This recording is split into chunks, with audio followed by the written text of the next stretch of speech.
Old school. Hello, welcome, ladies, gentlemen, and warp talons to that 6+++ show. I'm your host, Tom, very lowest of men, and I'm back with my boys to discuss the London Grand Tournament, what has just been. We'll be doing a little bit of a roundup of how it went. Oh, I can hear myself in another video. That's great. Get rid of that. A little bit of a roundup of how it went. A little bit of a roundup of how our predictions went. Spoilers, we all missed, but we tried. We were close, and yet so far.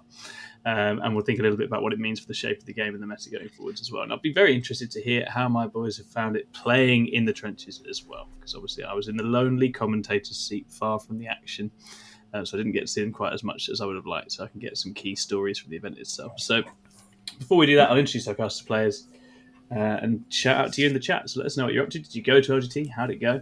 Etc. Etc. And we will talk to you. I will start with my dear leader Chris, who's down bottom left. Chris, how goes it? Are you recovered? Just about. We did the lunchtime show yesterday, and Jack, Ed, and myself were just shattered. Like even Jack was like, "I'm not normally this tired after a tournament," but we were all just like. It's a lot of talking to people, isn't it, as well as the games, because it's just everyone you know is there. So it's awesome, but it's draining. Yeah, it was a very draining time, but it was good fun. But I'm all good now. Excellent. And have you done any 40k since then, Chris? No. I've done some content. Oh, have you? Nice. What have you made? I have made my Grey Knights recap video. Oh, fantastic. So I've done that. That'll go out in the next day or two. Very nice. Fantastic. I'm also joined by Scrivo. Hello, Scrivo. How are you? Hello there. I had yesterday off, so I feel relatively okay. Because I did the smart thing of take the day before the GT and the day after off. Genius. Well played. I just can't anymore. I'm too old. That's entirely fair. Did you have a good time? Because it was your first time back playing a Super Major in a while, right? Yeah, so I kind of worked it out when kind of going back through all my games and stuff that I think the last time I played an actual GT, not even a Super Major, was the beginning of the year. So I was just like, cool. I was a bit rusty, shall we say. But I enjoyed it. I think the prep I did really helped, but there was still, I think, more I could have done. But it's all good learning. It's just the first step, getting back on the ladder, right? So yeah, absolutely. For sure. And it seemed like you did good. So we'll get back into that in a little bit. But we'll continue going round. He's up in the corner. He's still on smoke. It's still a very weird, misty screen. The man of mystery himself, Harley Scully. Harley, how goes it? Well, I didn't win LGT. That's a start. You did not. I'm shocked. Prediction came 5 results to win, right? You were close though, mate. You were close. So close. So close of 3 and 2 technically. We'll get to that. We will get to that. How are you feeling, having had some time to process it? Honestly, I'm not that bothered. That let's admit, although now I realise I may have been able to get top ad mech if it did go in. So. We'll see. My throat is starting to hurt now, 2 days later, so I'm feeling getting a bit sick. Coming on. Yeah, good. Some lurgy. Fantastic. Obviously, that's about it, really, and I'm going to have a lot of time off from now as well. So yes, you are. It's been an amazing time, really. Yeah, wonderful. I'm at the opposite spectrum where I've got a lot of time on at the moment, so I got to go back and go straight into work immediately, which was something I'm not used to, having been very pampered and not having to do as much work over recent times. So that has been quite a test. But the commentary itself was amazing. The event was amazing. I did get a little bit jealous not playing, but I had a fantastic time. So big shout out to Charles on UKTC TV, who did an amazing job running all the tech setup and let me do my thing, and to Gary, the head ref, who was around a lot and I hung out with a lot, who was really amazing. We'll talk a bit as we go through how our lads found the event. We'll talk a little bit about what was going on the stream table. But suffice to say, we had just some quite remarkable players who were remarkable both in their ability, but also in the standard to which they play the game and the way in which they play the game with each other. And I think it's important to actually stress that it was all of the Europeans who came over were just the most immaculate sports I've ever seen in my life. I got to watch players from France, Belgium. Not you, Scary. He said Europeans. Scary is always amazing. Scary was also incredible, and I got to hang out with him, which was fantastic as well. But it's just, if anyone's in any doubt about what you need to do to be a top player, you can be lovely, sporting, honest, clear, and also play the game to a very, very high standard. And that seems to be what works. And that was really affirming and reassuring to see that that's where the game is at now, at the very top of the game. And that was absolutely incredible. Okay, so as far as our chat goes, Sean Catewell's in. Hi, Sean. I did see Sean at the event, which was great. Charlie Watts is in. Hubris is in. Thank you indeed. The suit was cool. I might go just suit top half next time. I think suit trousers was a stretch too far. I might downgrade it to jeans. I looked fine, but I was like, this is dressy. Ben Pierce is in, and Charles Gold is here as well. Okay, amazing. So amazing working with you, Charles. You know, it's quite intense to go from having not worked together to working 3 10, 11-hour days together, but really, really good fun. I felt like we did a good job with our first one, and hopefully we can continue to kick on with that. And obviously a massive thanks to all of you who tuned in and watched that, because it was really, really something. So, okay, I think what we'll do is get stuck into talking about the event itself. And I guess what I want from each of you is a sense of your feelings going in as a start point, and then how you feel now, having been to the event, taken what you took with your expectations. How do you feel it went? How does it map to that? What were your learnings, and how are you feeling having gone in and actually done the thing? If we start with you, Chris. Yeah, I touched on this obviously far more in depth in my own video, but for me, when you go to an event like LGT, it's really important you set some goals and expectations which aren't related to 3, 2, 4, 1. Yeah. Like, it's just your path can be so unfortunate or so fortunate and that's completely out of your control. You know, you take Jack Tight, you know, he's cursed at LGT, right? Round 2, he plays he's taking Chaos Knights, he's feeling pretty confident on Purge, and then he plays into some guy who's got 3 anti-knight knights and is taking the detachment with the stratagem for +1 to hit and wound against walkers. Like, you couldn't get more tailored a list than you can do, and he can't play himself out of trouble. Like, these things just happen sometimes, so you have to set yourself goals. So for me, my goals were just to take an army that I would enjoy playing, and just I gave myself some very specific little goals as well, which I would try and achieve. But that is kind of how I felt about it. But for me, it was like I just wanted to go and enjoy playing Warhammer again, because I don't get to play as much. My last ITT was miserable. The time before that was fun with Yunari. But other than that, I hadn't really felt like I'd enjoyed playing 40k much in the last few months. So I wanted to have a weekend away where I got to enjoy playing my army. And in retrospect, I absolutely did. I really loved playing the army. I really enjoyed playing the army. Was it the most powerful? No, absolutely not. But it meant that I got to do the things that I enjoy in 40k. And pretty much all my games were really close, win or lose, which is how the army functions in the way that I play it, which is obviously kind of generally what I sort of done as a teams player. And so from that perspective, it was actually a success.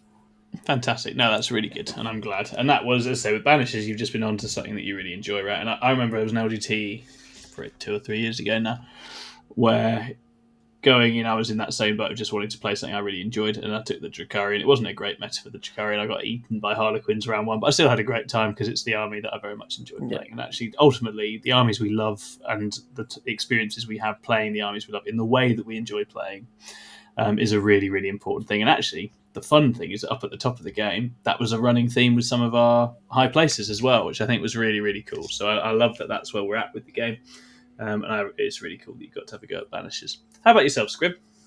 Yeah, kind of similar sort of vibe to Chris, really, that I wanted to bring something I know and love and do as well as I can with it and just feel comfortable at the table, because with the slate being kind of 2 weeks beforehand, I could have jumped onto my orcs, could have just started rolling with that, but I don't think I had enough time. So I thought, I'm well versed with what my Marines can do, and I'll just make the best of that. And sure, it's probably not the best option. I could have pivoted to a different type of Marines, wouldn't have been as experienced with it, probably would have done worse as a result, probably, because my kind of understanding and knowledge of the matchups was based on the Dark Angel specific stuff a lot of the time, like the Death Knights and the ICC and having Azrael there. So flipping to Raven Guard probably would have done me more of a disservice. So and my goal was to just come out of it not feeling frustrated that I had made too many mistakes and my lack of understanding of matchups.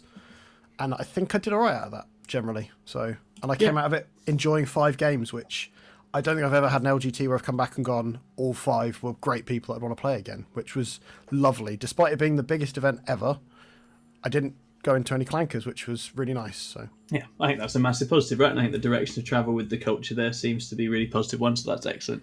And obviously you're a master of the Big Demons matchup, right? Yeah. I'd only played against them once since sort of in this last year, and it was the problem is the matchup I played was when I used Space Wolves, so it was a very different game. But yeah, it was all right. And then the last time I played them was Dark Angels. It ended in a draw, so I knew it was going to be close. And then when we get to the games, you'll hear how close it ended up being again. And Harley, how about yourself? So obviously I went there to win. Obviously realistic expectations. I wanted to try and make at least sort of the 5-0 cut. Yeah, absolutely. Realistically, I felt I was in a good form going into the event, but obviously expectations are sort of, you might not always get lucky with pairings, and you may have some things. The reality with it, right, in the pairings and who you play and when you play them. If you have a top cut game in the early rounds, then you have a top cut game in the early rounds. That's the 100%. Like I could have played Ben Jones round 6 or 7 instead, and played other people, and then lost in that round and played extra games for no reason. Not no reason, but like. Listeners, for context, Harley played Ben Jones early on in the event and did not win that game, although he did acquit himself very well. Yeah, obviously. So that, I mean, I was happy with my event. Like, I played 5 great opponents. I won 4 of the games, and obviously I lost 1, which was to Ben, and I can't really complain about losing to a top player like Ben. Like, I'm happy with my event. Also, I went with AdMech and sort of tested that out, and I enjoyed it. It was a good event. My back was a bit broken after playing that many models, but like overall it was enjoyable, and I enjoyed the list, enjoyed the time, and had 5 good games. So did they sit in the sort of power spot we anticipated going in? Did they feel strong? They felt strong. A lot of people didn't enjoy playing against them. I think it was my round 3 opponent. Or round 4, I can't remember. Andy from Warhamsters, he was just like, well, this is oppressive. There's models everywhere. He's like, you outshoot me, you outrange me, you're quicker than me, you hit harder than me. What do I do? And I was like, I'm sorry. Pack them up and put them in your box. That's what you do. They definitely felt strong. I don't know if Hunter Cohort is still the way to go. I'm looking forward to experimenting other detachments now and just sort of playing about with sort of what options AdMech have, really. I know that Hunter Cohort list is solid and can do certain things, so now it's just sort of finding something that maybe hasn't been found in AdMech. So try some destroyers. 100%. It's time. It's time for the destroyers. That's the next thing in my list. And breaches, destroyers and breaches. I'm going to take both of those, and I'm going to take out the tanks. Go all chickens, all destroyers, breaches, and that's what I'm going to test out. See how I like it. Sounds good. What about the planes? What about the ornithopters? Is there a place for them, or is it still? I've got 6 of them. If you want. You're a bad man, Chris. No, well, I did see him in LGT, but he wasn't playing. He was playing Old World, I think, rather than that, which was a shame. Yeah, but we're excited to see where you go with that. I'll do a couple of shouts in the chat, and then we'll keep moving with our updates. So Gareth T said, couldn't believe Brian Sight didn't score a single point against Boris Meetup in round 7. What happened? So Boris and Brian are teammates.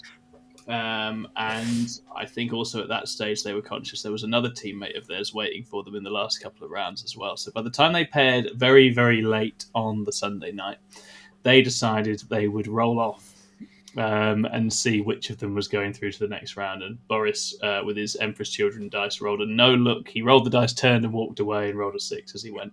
And he was very, very chuffed with that. So he defeated Brian. So that's that anomaly there. But I think by that stage, that's the case of for Ignite, they've all made it up into top cut. They're all fairly content, and I think that probably gets them home as top team in rankings and everything else, as far as the rankings and people who care about that stuff goes. So that's what happened there. Lovely to have you here, John Black, Gareth, and James Marsden as well. Who James Marsden had such a good event, then we put him on stream for getting summarily executed by Ben Jones, which did feel a bit cruel. James, I'm very sorry about that. As the Aspect Eldar went first on the Votan, me and James are both just looking at each other like we both know exactly how this goes, and there's just nothing he can do about it. But James played a fantastic event. I think he was the only undefeated Votan player at the event going into Top Cut, so a reminder of his quality. Really, really impressive. Okay, so what I'm going to do now, I'm going to sort of divvy it up into some chunks. I think the first thing I want is to invite each of you to talk about what you feel was your personal best performance game-wise of the weekend. I want to hear about the game in which you were most happy with, you came away most buzzed about, how you personally played. If we start with you, Chris. Yeah, I've been my game 3, which was into another lovely chap called Chris, friend of Davey, and he was, I know, right? He was playing Renegade Raiders.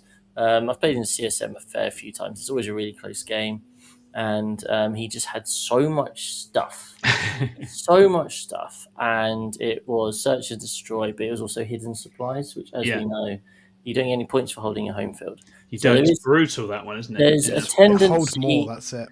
Yeah, there's a tendency to have been quite a strong position if you go second. So inevitably, I went first, and I was like, no. And I just felt like over the course of that game, I managed it really, really well. Like, I was constantly denying primary. I came up with a few plays to prevent him from being able to deny my primary through move blocks and mists and all that sort of thing. And I kept pushing at the right points, and he still got to the end of the game. He still had loads of shooting left, and it's all pretty brutal.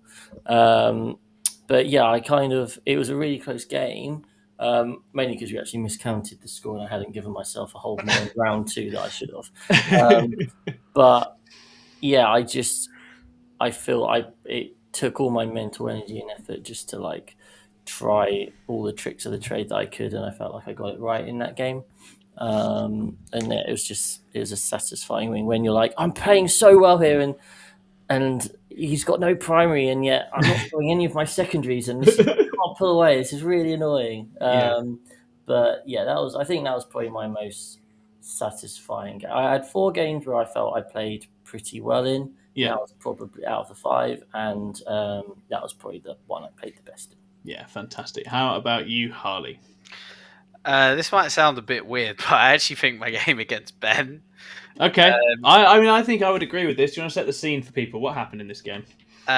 Basically, me and Ben look at the matchup and we go, right, I think this is an AdMech favoured matchup. What should Ben do to sort of swing it in his favour? Well, if you go first and full send and kill half my army, it suddenly swings the matchup quite a bit. Yep. And Eldar and UKTC boards just do that, really. It's hard to stop, right? It's very hard to stop, yeah. I deployed thinking, right, he's not going to kill everything. Oh boy, was I wrong. He killed nearly... Oh, he killed a lot, Harley. I was just picking things up, and I was like, is this going to end? And it was just like, pick up. It wasn't ending. I was like... And when he first started shooting, I was like, yeah, this is fine. Then I gradually started more sweating, and I was like, maybe this isn't fine. Harley, up until this point, had been telling Ben repeatedly that he was going to win LGT. And about halfway through Ben's shooting phase, Harley stopped saying he was going to win LGT. And that was the end of him saying that for the rest of the game. Yeah. I feel like great. After what I had lost turn 1, I feel like for me, just to not get absolutely ruffle stomped, I feel quite happy with. Yeah. That actually, I don't know if people saw it. I don't know what you were thinking, Tom, but it was pretty rough. It felt like you played the game with basically a Dune Rider and 2 units of idiots, and you got 60-something points, which I was pretty impressed with, to be honest. I think I think it was some Rangers, 2 Rust Stalkers, a 10-man of something else, and then the transport, and that you killed most of Ben's army with that. I was squeezing damage out of nowhere. Yeah, and you were using your uppy downy and getting in behind him, and actually making his life a bit awkward on Purge as well. And obviously, I mean, I think it was probably not quite enough to stem the tide, but you certainly squeezed the absolute maximum out of what you had I left. feel like teams wise, I played my heart out in teams. Yeah. Like I just felt like it was like one of them games where I just maximized the use of every unit to the full potential, and if I had maybe one or two more units alive, who knows what happens in that game. That was what I felt. I felt like if he'd low rolled on one unit somewhere, and also if you had one little trashy unit in reserves on top of what you had, that might have been enough, which is a crazy thing, right? Because the Eldar died rapidly once you started shooting back. Yeah, 100%. Like, I knew he'd kill a lot, but I positioned my Rangers and Vanguard that he wouldn't get them. Yeah. And they just destroy Eldar, those they do. units. Yeah. And the boat as well, because it's got like 18 stubber shots, and it's just like, I shot the transport into a unit of Hawks and killed 9. It just, it was good. It's so easy to kill them. I was like, here's this many saves, Ben, and it's just like the unit's dead. So I managed to play the game with what I had and managed to obviously score points and try deny. I think it ended like 91, 60, like 4 or something, which I was quite happy with considering 100%. how much he'd done. I was like, I could be in for quite an embarrassing score here. Yeah. He certainly wasn't handing out points to people over the weekend. I'll say that, as James found out on the other stream equivalent. And I think from a mentality standpoint, digging in and being bloody minded is always good, and you did that very well. And you didn't give up at any point, and you just kept plugging. And as you say, there were actually plenty of moments in that game where it could even have swung even more in your favour. And it was that classic, like, you're under the cosh, you never got the luck to dig yourself out of it. And it was just one of those, right? But it was. I enjoyed it. And you had a laugh. You were both having a giggle. Humble pie was served. I think Ben was initially looking at me like, who is this kid? and I was just, he's our prodigy. You get used to him. And Ben didn't tolerate your nonsense and put you in the ground. Brian and Vic at the start of the game saw it, and they were like, right, you have to beat this guy. He said he's going to win LGT. Amazing. I love it. I love how many people were savvy to that. So no, it was good. It was a lot of fun. As I say, we got the recording. We were having a couple of issues with the recording for that game with the sound, but I know the recording was done. So hopefully we'll get that out to you if it's not out there already, Harley. So you will be able to see it. Relive your glory. I just played there and there. Watching it back, it'd be amazing. I just want to hear my trash talk back because it was hilarious. Absolutely. Okay. There was a moment at the start where I placed 10 Rust Stalkers. Oh, and you were being recorded. This is important context. Yeah, I was being recorded, right? So it wasn't like just me saying it, actually meaning it. I put 10 Rust Stalkers down, and he's like, there's no way you can fight first with that unit, can you? And I went, no, but I can if I just cheat. And he just looked at me, and he was like, Tom, did you hear what he just said? Yeah, it was great. It was very funny. And it would have been nice if those Rust Stalkers could fight first, I think, in the end. I think they were dead before it even got to that point. Oh, fantastic. And Scriver, how about you? What was your favourite performance of the weekend? I think mine was my game 2, because it was a bit of a different game for me. It was Purge, and I went first, and I went into a Hammer of the Emperor tank list, which sounds great on paper until you put me in Purge going first, and I was just like, oh god, how am I ever going to kill more? Because he's got like a shadow sword, which is a third, like a quarter of his army or whatever. But yeah, it was a game that I was really proud of what I did, where he moved a couple of his tanks forward to the middle. I then pressured them back, so one of them he actually fell back with, which blocked his other tanks behind the little L on the kind of the flank. And then his shadow sword, I think it was turn 3, finally got through to the middle, tried to shoot the line because I'd forgotten to actually consolidate him onto an objective. He tanks the whole shooting, and in response claps the whole thing down, which was hilarious to me, because I was like, I should not have survived there. And then I killed a blooming super heavy tank with a Primarch, which just felt really quite fun. But it was, apart from that silly bit in the middle, it was like making sure that his tanks couldn't hit the things they really wanted to shoot, like my tanks. So my guys were kind of staying safe, come out, soften up a tank, definitely get it low enough that something then charged in and killed it, and just stopped him scoring kills that then meant I couldn't get killed more, which was really quite challenging, I found. But it was a nice exercise in trying to be a bit more restrained with my stuff as well, rather than just throwing it forward. Yeah, and it then sounds like forgot sort all of these lessons keeping in an eye game on 3. threat ranges and things like that, and that's great. No, really nice. Yeah, I enjoyed that one, and it was nice because it was one of those situations where I looked at the list and went, how do I flipping deal with this? And I just stopped and thought about it before running head first into it. So, Okay, excellent stuff. Excellent stuff. Okay, so I mean, as I'm trying to think of the best performance for what we had on the stream, I think it was really. I got to watch both Sacco and Skari play Drakari on Purge, and that was great because obviously Drakari players will moan about Purge, and both those players played it beautifully in terms of how they managed the macro.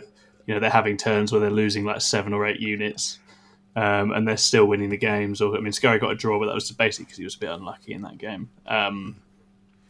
And that was very satisfying. It's satisfying in some ways because you're watching players have come to similar conclusions to you in how they use things, like Urian's trap and all that stuff, and little setups and plays with and tricks with the army that are really fun. But then also that you see these really fascinating and slightly different things. Like Sacco would have his Scourge almost out in the open sometimes, which I never do. But as long as he's checked his threat ranges really, really thoroughly, it'll be a case of they'll literally be out in the open on a flank. It's like there's nothing that can reach them there. I think in the end, this finally unravelled because he got a bit of a screening hole against Liam in the final, which undid him. But it was fascinating watching him play. He was literally playing against 2 Forge Fiends, and he'd have Scourge just finding little pockets just out in the open around the board so they could get more reach than normal. I would never even think to try that. I'd always have been jumping them back behind a wall every time. So it's quite interesting to see. So that would probably be mine. So I'm trying to think what another good criteria. I mean, what is probably? Let's talk about a game in which Harley, you might have to pick a different one, mate. I'm trying to think of a game in which you learned a valuable lesson about how to approach something or how to approach the list differently. Maybe it was a hard lesson, maybe you lost, maybe you didn't. But what's a game that taught you something new about how you play the army and how you play yourself as well? Again, if we start with you, Chris. A hard lesson.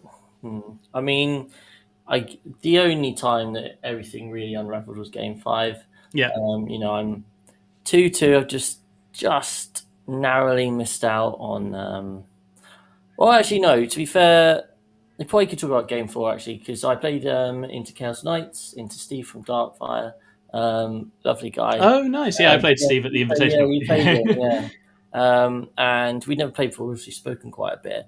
We had a really great game. And unfortunately, we started late because we were repaired. And so we were rushing around at the end. And I think I played quite well to try and keep it as close as possible because obviously it's a really rough matchup. Yeah. And I'd gone first as well on each pin. And one thing I always talk about is, especially once you get to turn 4 and 5, is taking the step back, counting the points, working it all out, working out what your opponent can achieve, what can you achieve. And I completely did none of those things. And it kind of massively backfired because we got to the final turn and he had 2 big knights and 2 beasts of Nurgle left. Basically, that was it. And I still had some stuff left. And I didn't actually work it out. What would he be able to achieve? The game was close. I didn't think about it. I just kind of went off a vibe. And so I kind of stacked up my natural expansion objective so he couldn't get it. I had purifiers on his home field. What I should have done is if I'd actually worked it out, I would have stuck some strikes on his home field as well so that his big knight couldn't rock back and take it because obviously linchpin holding your home is really important. And so because I didn't do that, he was able to just send the big knight back to hold the home field, send the knight from his natural expansion over to the middle, have a beast of Nurgle on his natural expansion, and that just gave him 13 on primary. When I know I'd kept him to a very minimal amount of primary anyway. Whereas actually, if I'd put the strike, rather than trying to load my natural expansion, if I'd loaded his home field, he would have only got 6 points on primary. And I only lost by 4 points. Right. So this was just a case, and I think this is probably the thing I noticed the most about when I don't play is I make mistakes in the final turn.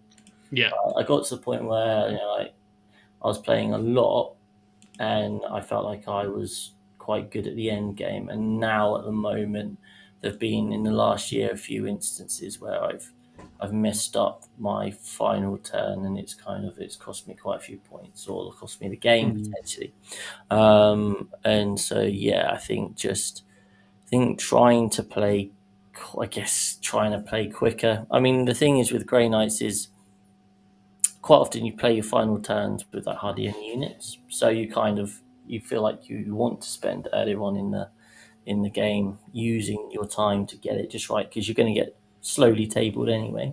I guess that would probably be my learning thing, because talking about game 5 is kind of irrelevant, because I did things like forgetting that an immolator had melters, and I was like playing Mitch Beards, Great Sisters player. I'm like, why am I having to play Mitch? We're both 2-2. This isn't fair. I'm like, all right, okay, I'll push on. And I wish I rapid ingress my Dread Knight. Oh, he can take a Castigator and a Flamer for an Immolator. It's fine. And he's like, right, well, I'm going to shoot my Melters. I'm like, oh, no. And then obviously both Melters went through. And then the Castigator finished off the Dread Knight. And so many of my units died for very little gain. Like in that game, put in perspective, that Dread Knight died for free. Another Dread Knight died after killing 5 Dominions. A 10-man Interceptor Brick died after killing 5 Novitiates. There wasn't much efficiency going on in that trading game. down. Yeah, I was trading down quite impressively. Another Interceptor Brick managed to leave 1 Novitiate on 1 wound, which meant when they killed the Triumph, they were tagged, so a Repentia could run over and punch him in the face. Everything just went wrong in that game. But so I didn't really learn anything from that, apart from, oh look, this army can get smashed if you play it wrong. Really. Yeah, absolutely. Sure. I'm going to shout out Adam Park, who's chucked us a super chat. Thank you very much, Adam Park. And a reminder to anyone else, if you do want to hit like and subscribe, because we love that. That'd be great. If you do want to chuck us a super chat, we really appreciate it. So Adam asks, what do you feel about the strength of going second? Their examples are that their go second win rate's about 90%, and their go first win rate is about 20%. And they went first 5 times at LGT this weekend. Maybe this is just a strategy problem I have. So this is actually something we work really hard on in our coaching, is that I think players often default to a single style, whatever that is, and are very comfortable doing things a certain way. And actually that entrenches over quite a large amount of time. And actually the very best players have to be supremely comfortable in either situation, right? You have to be able to find the things that give you an advantage going both first and going both second. And obviously some missions compound it. I think Purge has always been the one players struggle to get their heads around the most. But it's something where different styles, very proactive if you go first, a little bit more reactive if you go second, are things to master. And actually list deployment, approaches in list design can all help you to sort of nail that and adjust to that. I think it's something, because in this edition, actually, from where I'm observing the game, the difference between the two is actually less than it's ever been. Statistically speaking, there's not really a massive advantage either way out there in the world, which I think at this point, Adam, probably means for you it is going to be partly a stylistic thing and a comfort thing, but that also means it's something that you can very much work on and adjust as well. I don't know if you guys have any other feelings on that. I quite like first. I love first. I always want to go first. with my admech list over the weekend, I deploy 2 chickens each side, basically on the line, 2 disintegrators basically on the line. It is a wonder that Ben shot you to death. And then if I go first turn, I just run them down the sides. And if I go second, you can come shoot 1, but then I'll kill exactly. Right, and then if I go first, I run them down the line, and suddenly when a board is like a rectangle, right, and I've got an L on the rectangle, and I can just enclose on you. Yeah. Where are you going to go? Realistically, I've just got control on both sides of the board, and you're going to have to take a turn of getting hit to come out and even try take control off of me. Yeah. So I can just, if I get first, I can just sit and stage. Obviously, it depends what army you play, but that's how I felt Admech. Yeah. And then I felt if I go second, well, I can just sit in and play for end turn. Yeah. And just sort of play a cagey game, really. Yeah. I think sometimes players are a little bit too comfortable being quite safe in deployment for going second, and then when they go first and have to make things happen, the change up in style can catch them out. I wonder if maybe that's something for you, Adam. But it also might be that just in games you need to keep a keen eye on how do I put the opponent away enough that the end game scoring isn't going to bail them out in a game. That's often a very difficult part of going first. It's the bit to master. is getting that, what we call that material advantage, right? That's something I talk about in coaching quite a lot. You getting that decisive material advantage. If you want an example, I mean, just watch all of Liam VSL games over the weekend, because he just, whichever way around he gets it, he's just so comfortable. It's unreal. People. He does. He absolutely does. But he's also, like I say, I watched him go first, play high tempo into Nas. I watched him go second into Tau, second into Shikari, literally basically playing for turn 4-5 in those games from the outset, like completely relaxed, letting them do whatever little things they could do and then turning the screw towards the end. He's very good at playing the long game. I remember people in the chat in the finals talking, he's forgotten to bring his Preds in. And it's like, no, he religiously brings his reserves in round 3 in a lot of games. So he's because the veteran of the long game. He's playing... Nice, John, nice. He's playing that long game, right? He's absolutely a master of that. So yeah, really, really cool to see. And then, John, what was a learning game for you, pal? I think it's compounding this kind of discussion point. It was my first demonic incursion game.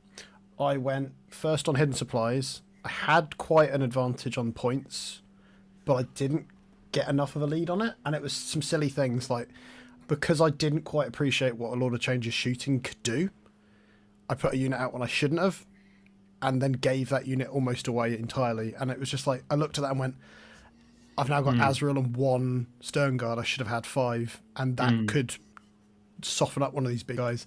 And that slowed the game down. And I went into the Great Unclean one earlier than I probably should have, which meant my resources were split thinner.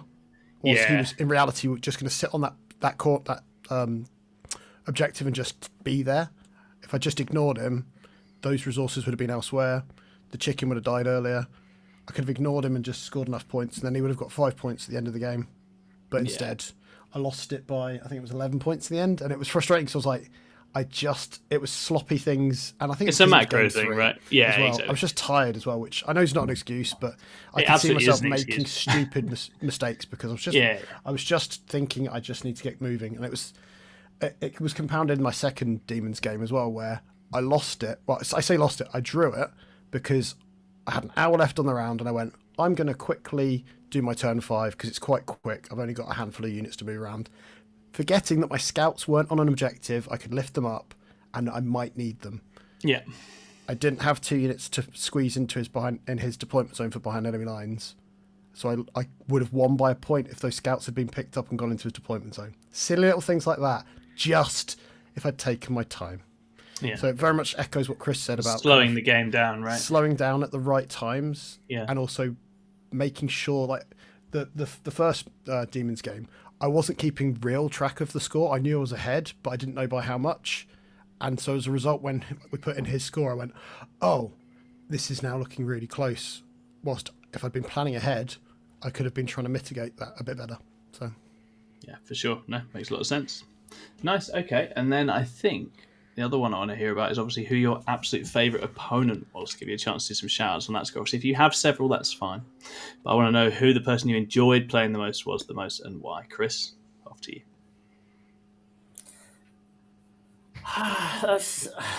He's making a face like he didn't like any of them.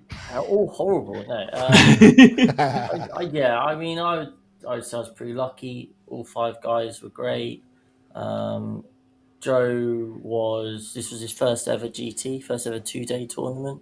Cool. So he thought he'd start small, obviously. He done RPGs and stuff, but he was nice. Martin was a bit more of a veteran, but again, like there was a lot of discussion, and I quite enjoy it when you're playing the game and you're like discussing the tactics with your opponent. I quite like reaching that sort of level. Chris was just like lovely on game 3, but maybe I'd go with Steve game 4 or Mitch game 5, just because we were able to. We're having like that really good like discussion about, well, if I do this, you would do that, and that sort of thing. And it was full of intent discussions, and I'm going to try and achieve this. Like, what can you do? And could you move that for me to do this, etc. So they were all really good games. But yeah, I'd say I was very fortunate. I just had 5 lovely games. Yeah, no, fantastic. That's great. And Scriver, how about you? I think it was my 4th opponent, Jez Morris, a lovely Oh, guy that's nice. always Yeah. up at the Element Games like Yes. team events, and I've never played him. This was I've been in that sort of circuit for like 3-4 years and never actually got to play him, and it was an absolute dream.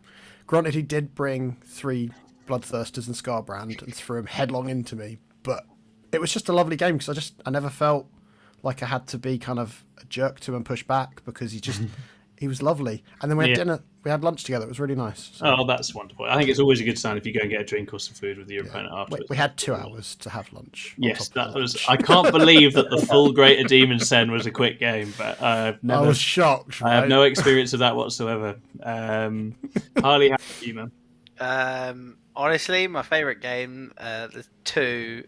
It's between Ben Jones and Andy from Warhamsters. Oh, nice. Andy, I believe it was Andy, if I'm getting it correct. He was like I just walked up to the table. He was like, "Hello, I'm Andy.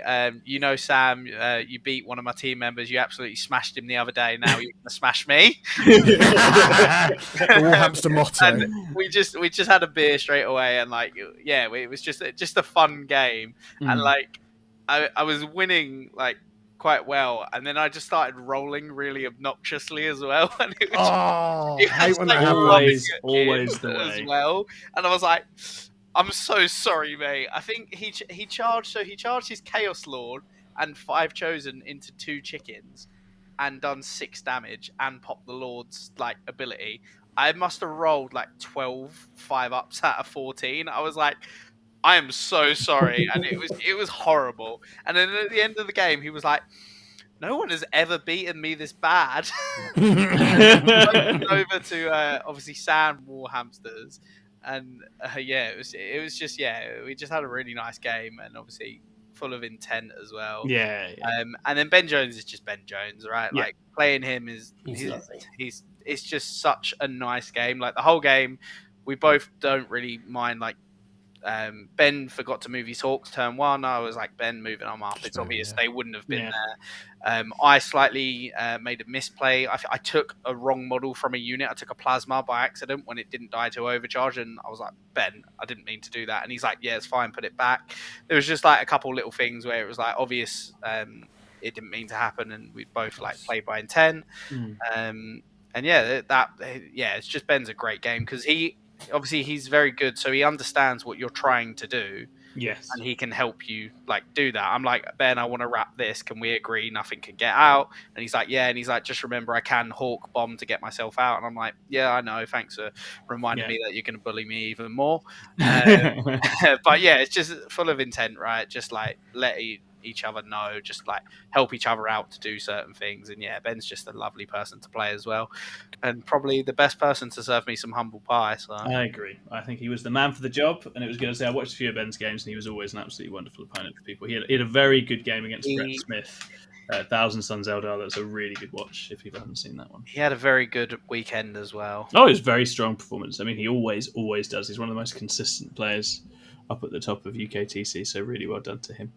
And as far as games observed, it was Ben Pearce versus Paul Bridge. We had them on at one point. It was the Votan versus Ben Stracari, and they're both these just lovely, cuddly British men having a lovely, cuddly British time whilst killing the crap out of each other. And it was a very enjoyable watch. And there was a lot of very silly humour in that game, and they were both very good-natured about it. But then I say, the player I've never really watched before, who I got to watch a few times, is Olivier Weisfort, who's obviously captain of France, right? And I cannot stress enough how lovely he is to play. His opponents had an amazing time. He was incredibly communicative, lots of humour, very measured and calm in the game, and lots of intent. And I think at one point, we said, well done for being such a great sport on the stream and stuff, and he was like, you should never have to tell me well done for being a good sport. And that was his stance. He was like, that's just what we do.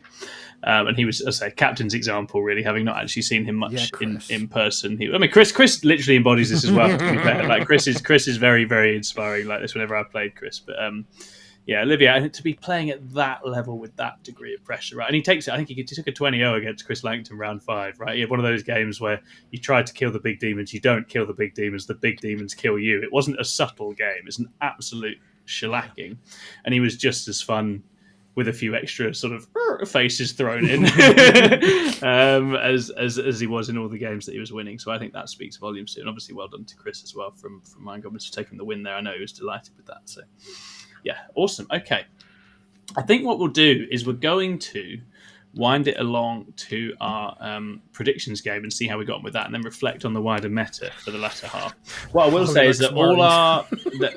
Chris has made an event report, so if you want to hear about Chris's Grey Knights games in more detail, that's going to be coming out very soon. Chris, do you know when you're going to get that out? Scriver, have you done thumbnail yet?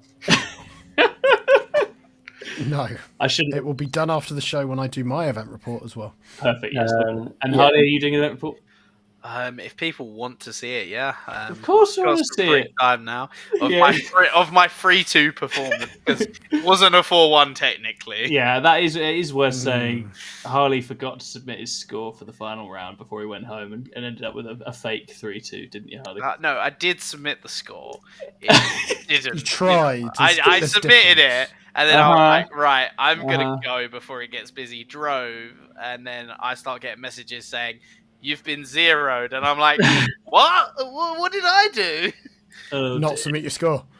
Apparently not. It was doing that all weekend, unfortunately, because BCP was being throttled at that exact timing, and the internet around the venue was struggling a bit, just generally because there's so many people. Yeah. So I think I ended up like 482nd when I would have came like 80th. Yeah. So. You had a Tom Lowen on Outlander claw performance by accident because you forgot. Just behind you. I was just behind you. Yeah, absolutely fantastic. All right, we're going to briefly self-promote and then we'll launch into our LGT analysis segment. Okay, so as you'll have seen, Adam Park, having asked us a question with a super chat, it's like he's demonstrating all the features of the YouTube support system. He's now signed up to become a member. Thank you, Adam. That's absolutely amazing. We really appreciate you. That's awesome. Hopefully some of the members' content, I talk about the push play and the PSM method will both help you with the exact things you were talking about in terms of setting tempo and being proactive. So I think that there'll be some useful videos for you in that library. So I hope you enjoy that. But yeah, if you're interested in getting more additional content from us, do sign up to become a YouTube member. You can support us financially. It also unlocks coaching options in our big old coaching Discord as well. And I have to say, I had so many mentees at LGT. I'm sure you felt similar, Chris. There were so many people who I was invested in so many runs, like my teammates, mentees. Both of mine did better than me. So I was playing alongside Robbie actually, as it was quite funny. He's just playing tonight, so we chatted a little bit about it the night before. And then I was looking across and he was like, I've gone all in. And the whole board was just filled with Marines as these giant knights were there. And it was just pretty cool to see. 100%. Yeah, and I think that is a really, really cool part of it. It's amazing seeing so many different people trying different armies. Yeah. Honorary shout-outs go to Rob W. with his Votan, who was going in knowing it wasn't the most optimal list, if not the most optimal army, but god damn it, he was going to give it a go, and he did great. And particularly, I think Ash as well. I mean, Ash on the World Eaters absolutely slapped and got a 4-1 and did a great job. And I claim no credit for that, because that's just Ash deciding a good few weeks out, I'm going to make something of this, and doing the work and putting the time in and thinking through it all really properly. And then taking his outs and knowing when to jam a whole World Eaters army in someone's face is just, so it's an acquired taste, but that's it. Learning, he's mastered the overload in a really short space of time. So well done, Ash. That's amazing. Pretty sure Ed's mentee Tim went 4-0 as well, and then played Gaylard round 5, or he might have played him round 4 and went 3-0. I can't remember which way it was. Yeah, absolutely.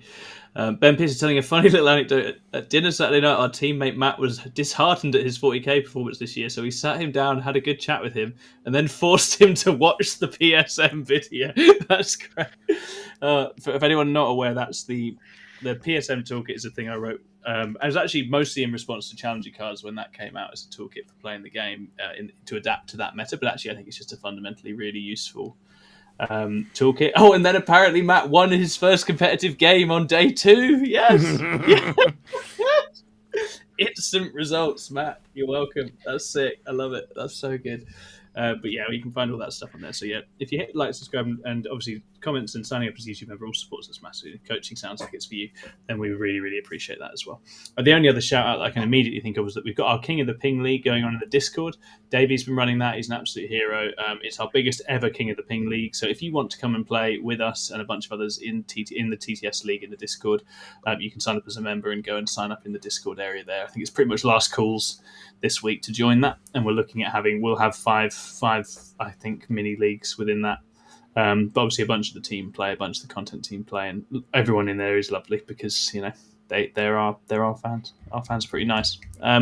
Awesome, cool. Anything else from the promotional side, Chris? No, I don't think so. I think we've spoken, haven't we, about we're going to be doing one of our workshops based around teams. We've got the November ITT coming up, so keep an eye out for that. That'll be information on that will be coming out soon. But other than that, yeah, just keep giving us all your money, please.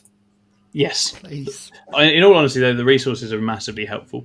We've really felt the scale up in terms of people supporting us this year, and it's getting us closer and closer to being able to do some really exciting things with the wider team, with bigger plans that we've got for sort of end and start of next year. So as long as that keeps ticking up, we're getting that a little bit closer to making that dream possible. So you're all awesome. We really, really appreciate it. Thank you. Okie dokie. So we did a game last week where we tried to guess how it would play out at LGT. John, you weren't playing. Jack Chapman played, right? So you can be our impartial referee for some of the tough calls here. You're going to be the judge that we go to. We're going to check in on how it went. And then we're going to use that as a little springboard to talk about the meta in the event itself, and then we'll probably call it a day for tonight. We are taking podcast questions, guys. You can chuck them in via Super Chat or in the chat, and we do have a couple in our Discord podcast questions area as well, so do feel to chuck those in. So, let me find my questions. We had the 1% round to start us off. This was all about the top of the game. So, question one, we were trying to avoid all just saying the same thing, by the way. I think that's important context. For the question of who will win LGT, Chris went with Innes Wilson on Marines. Close. Wasn't far off. I was a pretty good guess, I reckon. It was a pretty solid guess. He was top 4 in the end? Yeah, and when we were on the lunchtime show, we were like making our predictions at that point as well. Yeah. It was Innes versus Sacco and Liam versus Boris? Yeah, he played Boris. Yeah. And I was like, right, Ed, who wins out of Sacco and Innes? And he was like, eventually Innes, right? Who wins out of... And we worked out it was going to be an Innes-Liam final, and then Innes would win. So I was pretty confident at that point. Obviously, none of that then transpired, but, Yeah, good effort, man. It was all right. And it was certainly a closer guess than Harley, who guessed Harley Scully on the AdMech. What? I didn't hear what was said there. Sorry, what? Ultimately, not your year, Harley, but you keep plugging away. We go again next year. Exactly. And classic Arsenal support. You have to manifest these things if they're ever going to happen, right? That's imperative. Next year, it's me. Absolutely. Now, Jack Chapman is a big loser, and he picked Liam VSL on Chaos Space Marines like a chump. Boring pick. And was absolutely correct. And catastrophically, I said he'd get 3 marks for that, even though that's the most basic choice, because I had 1 mark for the faction and an extra 2 if you got the player. And I hadn't really fully appreciated how obvious just picking Liam VSL would be. It was pretty obvious, but we had... Did he get to pick first? No, I don't think he did. I think that's even more embarrassing. I don't remember the pick order. He picked last. I think he picked last. He went, I might as well go for Liam. And what I will say is that with my pick, I went for Alexandra Sacco and Dracari, and I nearly damn well got it as well. I was not far off. And that was, he did have to duck and weave a little bit. He had to dodge some elves, dodge some demons. But he feasted on marine bodies. He did a great job. He played the absolute living hell out of that army, and then obviously he went down in the end to Liam. And Liam, when we interviewed him on stream, was literally saying, "I've had to bring a few of these things because there's Eldar and Dracari about that I need to be able to deal with." So I think him and Sacco may have even practiced before going to this event. I don't know the ins and outs of it, but certainly Liam had all the right things for picking apart the Dracari in the end in the final and did a fantastic job of it. So well done, Sacco, for getting that close. What a sensational run. Okay, next up, we had which army will be most represented in the advanced rounds? And I don't have the data for this. Excellent. But Chris, you guessed Eldari. Harley guessed Marines. Jack C guessed Tau. And I guessed World Eaters. I'm fairly confident that Harley will have won it on the numbers here with Marines. I'm pretty confident. Shall we just quickly... Just to give it a quick eyeball. Give that top bracket a quick eyeball. Right, There's a couple of them and a Tau. I'd be surprised if it wasn't the Marines. Are we looking at top what? Basically from when they broke to undefeated. I'm pretty sure it was Marines. Don't need to say. Marines. So I think basically from round 6, Chris. So from round 6 pairings, round 6. So in round 6, Chaos Knights, Dark Angels, Emperor's Children, Admech, Drakari, Imperial Knights, Death Guard, Chaos Knights, Emperor's Children, Sisters, Tau, Dark Angels, Space Marines, Admech, Space Marines, Tau, Custodes, Black Templars, Orcs, Drakari, Space Marines, CSM, Blood Angels, Necrons, Eldari, Votan, Demons. Marines. I think it is just Marines. I think even if you just took the ones that are submitted as Space Marines, they would still get there, actually. There was more Dark Angels than anything else. Absolutely. So we might have to avoid gaming of that one next time by saying you can't just pull all the Marines together, but I think actually he's got it, even if we do go for that. So Harley Scully gets a point there. And my World Eaters dreams were in shambles. That became apparent pretty quick in the day as I watched some World Eaters being blasted from the flanks by various different lists that were ready to do that. And I was like, they may struggle to get all the way through this event with everyone so ready to do that to them over and over again. So in the end, it wasn't their event. So then we had who will win the Invitational. The Invitational winner was Matt Bell on his Vault. And I don't think any of us had that. And I got sent a lovely message. Lewis was reflecting on the game afterwards. He played against Matt in the final of the Invitational. Matt, at one stage, fires 14 Doomsday Arc shots at Riptide and hits, wounds, and then has the saves fail with all 14 of them, which is pretty funny. And apparently that was a 0.007% chance of success, which is pretty funny. Nice. Pretty cool. Anyway, Matt played a blinder. He knows his Necrons super well. So very well done, Matt, for taking that home. Vault meta. Vault meta. The Vault is always a force to be reckoned with on UKTC. So I've still never played against one. I mean, Matt has shot me to death with it a couple of times, so I'm very familiar with it. It's horrible. It's really very unpleasant. It's a very, very scary unit on those boards. Next up, we had which well-known player will lose their round 1. Now, there weren't any massive standouts for this. Chris, you went with Manny. Harley went with Ed Watts. Jack C went with Vic. I went with Liam VSL, which was an error. Was in the end, Scary. I think Scary would be the single highest profile player, and in the end, he bounced off some Custodes that's rolled well on their fours, right, which can happen to anybody.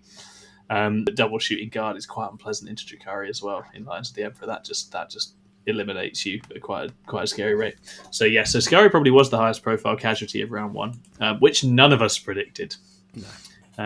Because we have faith in him, So moving it along, then we had the meta round. We had the question of which faction will prove most successful overall. Chris went with Space Marines. Jack went with Orcs. Harley went with Eldari. I went with Emperor's Children, which is very rogue. I think Chris has probably got it on the Marines, would be my feel. I feel like multiple different flavours of Marines really shone. Raven Guard had a very good event. None of us went for CSM or Drakari, which I guess you could argue in a top placing in the event kind of way. Orcs did okay, but only really in Brian's hands. I think Josh Callard had a good run, but he got stomped by Nas in the end. Eldari did fine, but I wouldn't say wildly fine. We did have 2 Emperor's Children in top cut, actually, so proportionate to their numbers, I think they did all right, but I'm not going to advocate for myself. I think probably because there were more variants of Space Marines doing well, that's probably a sign of them having quite a lot of success.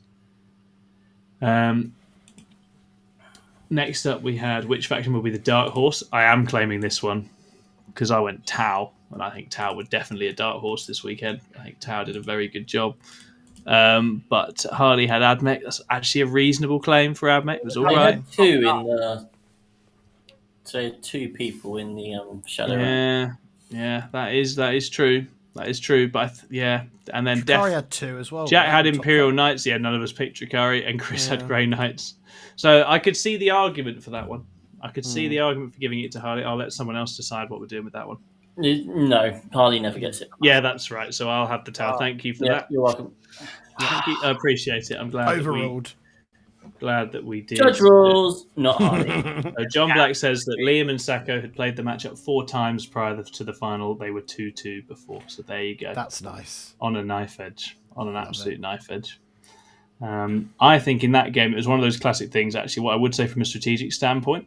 The mix-up with the fights first on the flank for the Hellions, although they navigated it in a really sporting way and adjusted, I could literally watch as Sacco was doing that. You know, when you've done a whole turn based on a certain set of assumptions, and then you change like one thing, but it's like everything else in concert was linked into that assumption, and it felt like that whole flank cascaded from that point onwards. It was an honest mistake and a forgetting a particular thing that Liam could do with the fights first that meant the Hellions couldn't go in there, but it felt like that just completely sort of did for that flank. That whole flank sort of unraveled activation by activation after that point, and that was ultimately where all of Liam's reserves came in and carved him open. So just a classic example of how you can make the best laid plans, but then one little thing can just throw a delicate army like Drakari off, I think, in the end. Yeah, 4 days of Warhammer does that as well. And exactly that. So then we had... Which faction will do the worst, not Imperial Agents? I think I'm going to get this point. You think you're going to get this point? You put World Eaters. Yeah. I mean, it's not unreasonable. Did they do the worst?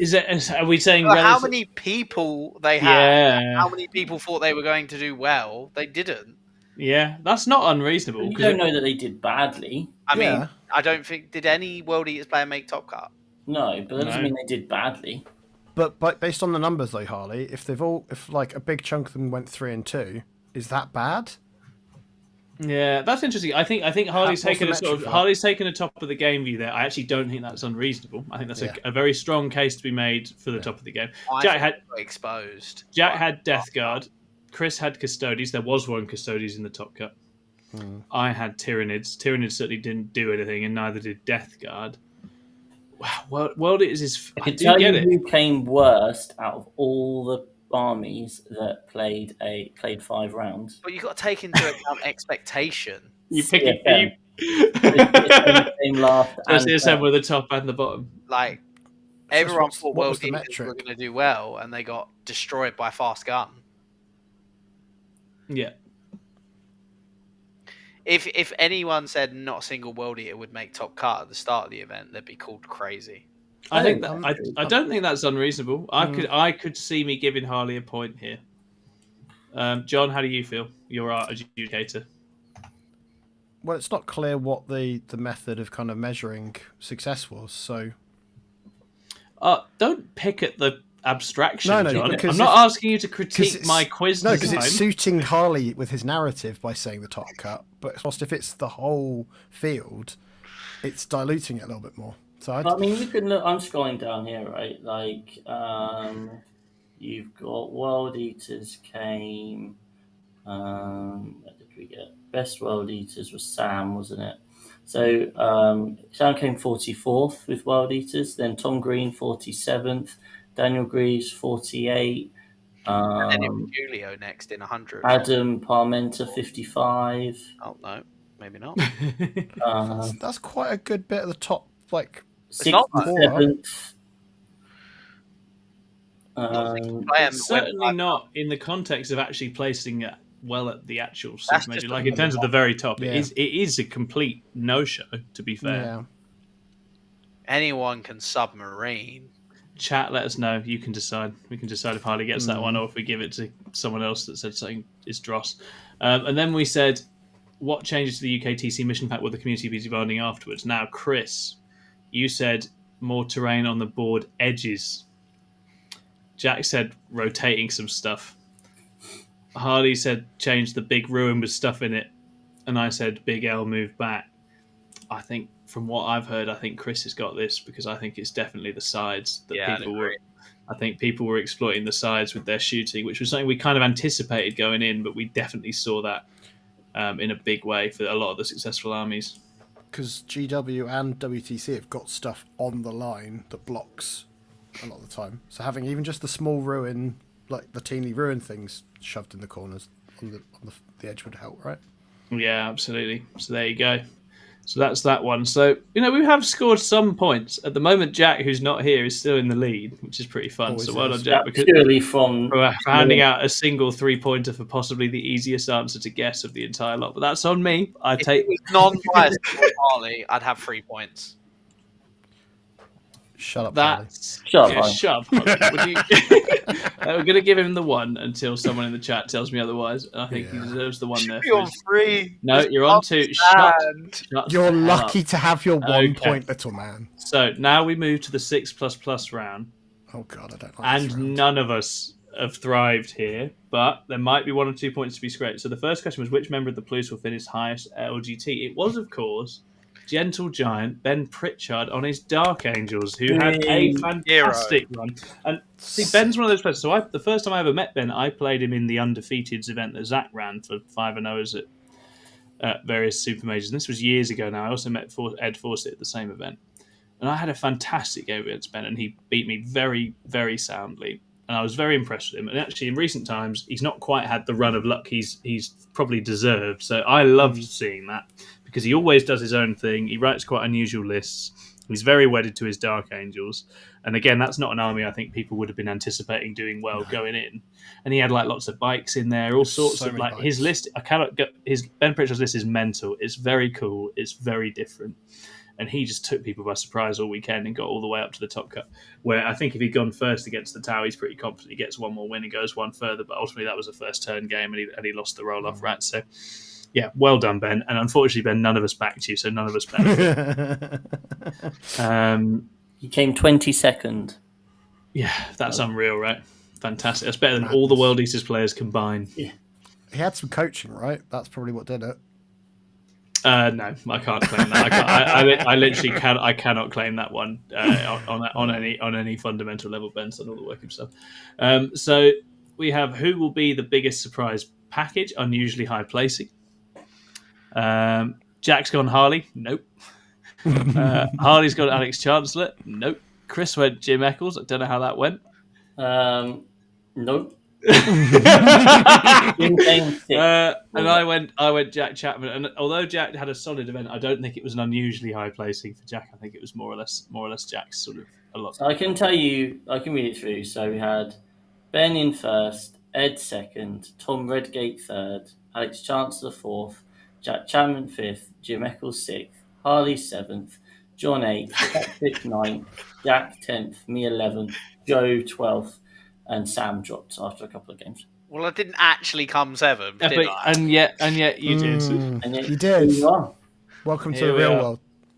So, in that sense, I think if there is one, it's probably Redgate, but he could easily finish it in that sort of position anyway. And then I guess Ben first Ben's is the probably genuine surprise, Ben first is probably genuinely we wouldn't have expected it. Yeah. So well done, Ben. You twat. None of us are getting any points off you, so that's where we're And at. he's doing a video about it tomorrow. Then we had which member of the Pluse will take a famous scalp? Jack said Chris. Chris, did you take any famous scalps? No. Okay. Harley said Jack Chapman. I don't think he took any famous scalps. Chris said Alex Chancellor. Did he take any famous scalps? No. He did not. Not this time. Did anyone? Tom said Harley. Harley, who did you beat in the final round of the event? No one, because I got 0 points. Oh no! But I'm done. Who did you beat before you forgot to submit the score? I played Toby Bennett round 5. And won I think that's the 79. closest. I think that's the closest. But technically, I didn't win, so Yeah, that's what it depends. Now, if you want to fight dirt with that, I'll take your World Eaters point away, son. I'm not afraid. So Tom gets his point. I do. I absolutely do. I'm taking it. That is the most well-known person any of you beat. Okay, we're taking it. And then we had, and this is a coveted final question. Fucking hate this one. Shall I award loads of points for it? I am tempted. I think it should be 69 points. Oh, I've just seen my answer now. I think it will stay as it is. That's fine. Because I think I know the answer. We've got the Bang Average Award for the member of the Pluse who was truly bang average. Middle of our placing. Now, before we do this, Jack said Scrivo. Harley said Jack C. Chris said Tom Redgate. And I said Joe Reed. So, Chris, who won the Bang Average with Award? 13 players entered, it would be the person that came in 7th place. Which would be the one and only Harley Scully. Yes! This didn't happen, though. And yet it did. Yes, it did. Which means that we get no points for that. Oh, I came 80th. There should be an honorary point for the person that put me, though, because my score, You did get 2-1-2. Yeah, that's literally a weird. I mean, I can give Jack an honorary point, but the reality is he has won this simply by picking Liam VSL at the start. There's a case to be made that's very appropriate because Liam VSL won LGT by being Liam VSL at the start as well, and so there's a nice 3 symmetry times to that. Absolutely. So there we are with that. So we're going to move it to some show questions now. So if you want to chuck any show questions in, you absolutely can. Once again, please do hit like and subscribe. If you want to leave us a comment, super chat, or sign up as a YouTube member, we'll love you forever as well. So as far as our questions go, we have got Hannibal asks, is it time for Rapid Ingress to change to 2CP? It's too easy to use multiple times in the game. Absolutely fucking not. Absolutely not. No. As someone who used it every turn, it would ruin Grey Knights. So, yeah, some armies just need that. Yeah, and every army has access to it. It's not like one of these things like an uppy downy that not everyone gets access to. It's among the best strategic innovations of the edition. It's a pattern breaker, and it's really, really useful to have a pattern breaker in a linear turn game. Right? It's really, and it can be used badly. Yeah. Exactly that. My Chaos Knights player gave me a knight by just going, I'll put it in somewhere really aggressive. And I was like, cool, I can shoot you now. I too did that, so... Yeah, no, I think that's a unanimous no, Hannibal. Sorry. Back over the Alps with you. John Black asks, what's the most fun and creative list you've played against or seen? I played versus a Kermit the Frog-themed Knights army at the weekend. Oh, Restarville. And saw someone else running some kind of Lego dinosaur as an Orc robot. Well, how about you guys? I played into Mitch on Sisters, and when I was looking down his list, I was like, there's something missing here. And sure enough, he'd written his list on the Sister App podcast and decided that he was going to try it without Morven Val and the suits. And his conclusion was there is a very clear reason why you do take Morven Val, and it was not a successful experiment. But in terms of funky lists, I'd say that was it. In terms of like armies looking amazing, Mitch's army looked nice. Steve's Knights, Chaos Knights looked awesome. Oh, they are still, it's Deep Sea, isn't it? Chris's CSM looked really great as well. Martin's Orcs were like really heavily converted and that sort of thing, and they looked great. So yeah, I was just playing. There was me with my random mishmash of stuff, but borrowed stuff. But yeah, I was quite lucky with what I played against. Nice. How about you guys? Any beautiful armies? My own. Shut up, Harley. Shut up. Oh, jeez. Anyway, okay. I once played against an army that was Grot Imperial Guard themed orcs, and that was awesome. That's the most beautiful thing. Grot Revolutionaries, and I narrowly beat it with 1,000 Suns before going on to finish 2-3 at Nottingham. One of my better weekends. The chair breaking experiment. The chair. That was the baby chair, wasn't it? Yeah. It was the high chair, one of the OG experiences. The man in the high chair. Even not the high team castle, at but that the high point. chair. You weren't even a glint in your father's eye at that point. I actually got battered by Brian Sepp round 4 at that event. So Did you? Nice, great. When I was playing Wraithguard and Night Spinners. Good times. Well, you deserved it then, didn't you? Yeah. Excellent. Wonderful. Okay, I think that's us done. Really. I mean, any last thoughts or comments on LGT, guys? Having been gone another year, still the experience you knew and loved. Pretty standard, I'd say. What you'd expect. I would like to not have to queue 45 minutes for my lunch, though. Yes. Be quicker. If they could sort that out, and also just the fact that all the lines led to the middle of the area. It was so unclear where queues You're were. like, well, I don't know what queue I'm in. Yeah. So something about that would be great. Yeah. My one bit of negative feedback outside of that was that to make the tables all fit, there was no sideboards apart from on the odd table. So in the middle of it the was a rows, that was bit tough, right? rough. Yeah. Some tables, like Jack Tight's first table, was too small.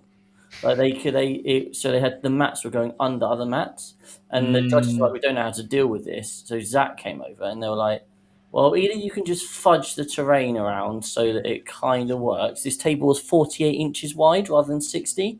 And Jack was like looking at his opponent, was like, no, I don't want that to happen. So they eventually found some extra tables, but then terrain had been taken, so they ended up starting late.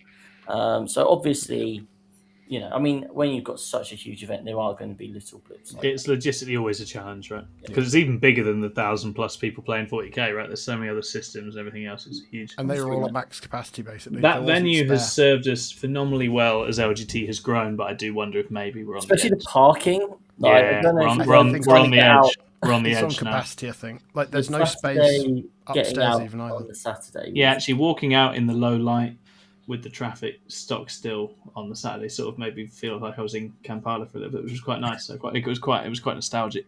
So I think that was it might be that LG is now so big that it's on to even bigger and better things. So I guess we'll see. But yeah, once again, thank you so much to all of you for tuning in. Thanks to everybody who came and said hey. Yeah, I cannot stress.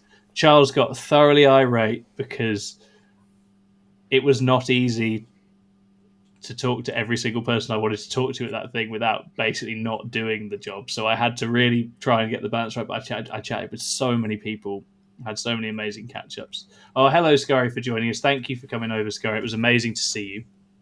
That was one little pinch me moment in this. Although I saw Scurry at WTC, I didn't actually see his army.